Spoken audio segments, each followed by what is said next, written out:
Dividing polynomials is very similar to long division that you learned in elementary school. If we want to divide the polynomial 3x squared plus 5x minus 1 by the polynomial x squared plus x plus 3, we set it up as the x squared plus x plus 3 divided into 3x cubed plus 0x squared plus 5x minus 1. We simply look at the first term in each of these polynomials and ask yourself, what can I multiply by x squared to give me 3x cubed? The answer is 3x. Since this divisor has 3 terms, we're going to write that 3x over the third term. At that point, we multiply the 3x by every term in our divisor. 3x times 3x squared is 3x cubed. 3x times x is 3x squared. 3x times 3 is 9x. And then we subtract that whole polynomial from the one above it. 3x cubed minus 3x squared cancels out. 0x squared minus 3x is negative 3x squared. 5x minus 9x is negative 4x. And bring down your negative 1. We repeat the process, asking ourselves, what can I multiply by x squared to give us negative 3x squared? In this case, the answer is negative 3. Again, we multiply that negative 3 times each term in our divisor. Once that's complete, we once again subtract those polynomials. Negative 3x squared minus the negative 3x squared, once again, cancels out. Negative 4x minus negative 3x turns into a negative 1x. Negative 1 minus negative 9 turns into a positive 8.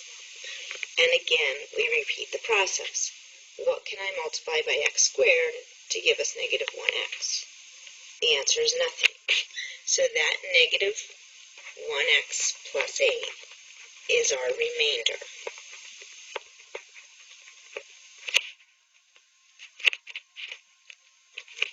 If we want to divide using a generic rectangle, we would treat it similar to how we found our areas in the past.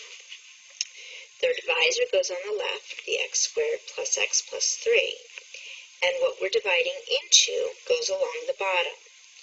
3x squared, x cubed, goes to the left. There are 0x squareds. There's 5x's and a negative 1. You take the first term and you move it to the top left corner of your rectangle. At that point, we think of areas. How do I find the area of this box here? Oh, we multiply our base and our height, which means what times x squared gives us 3x cubed? The answer is 3x. Repeat by finding your area of the boxes below.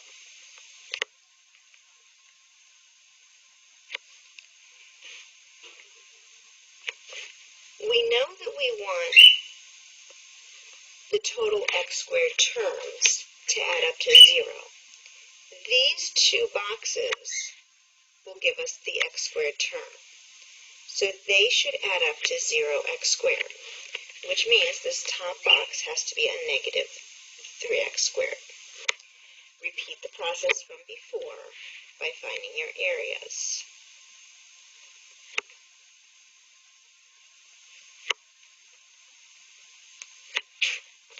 Once again, we know that our x term will be in this diagonal, and they should add up to 5x.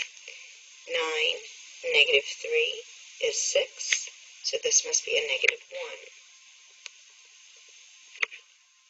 And again, x squared does not go into negative 1, so we know that there's going to be a remainder.